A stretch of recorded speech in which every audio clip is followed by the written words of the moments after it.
উত্তর পশ্চিম বঙ্গোপসাগর এবং তৎসংলগ্ন উপকূলীয় এলাকায় একটি লঘুচাপ অবস্থান করছে। এর প্রভাবে কলাপাড়া সমুদ্র উপকূলীয় এলাকায় গভীর সঞ্চালনশীল মেঘমালা তৈরি অব্যাহত রয়েছে ও বায়ুচাপ তারতম্যের আধিক্য বিরাজ করছে।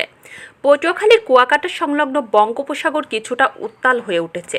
এই এলাকার অনেক স্থানে থেমে থেমে গুড়ি গুড়ি মাঝারি বৃষ্টিপাত হচ্ছে। বাতাসের তীব্রতা অনেকটা বেড়েছে। নদ নদীর পানির উচ্চতা স্বাভাবিকের চেয়ে কিছুটা বৃদ্ধি পেয়েছে। উপকূলীয় এলাকা দিয়ে যে কোনো সময় ঝড়ো হাওয়া বয়ে যেতে পারে। তাই পটুয়াখালীর কলাপাড়া পায়রা বন্দর সহ দেশের সব সমুদ্র বন্দরে ৩ নম্বর স্থানীয় সতর্ক সংকেত বহাল রেখেছে আবহাওয়া অফিস। পরবর্তী নির্দেশ না দেওয়া পর্যন্ত সকল মাছ ধরা ট্রলার সমূহকে উপকূলের কাছাকাছি থেকে সাবধানে চলাচল করতে বলা হয়েছে। Sumana Afroz, Satyakantha news desk.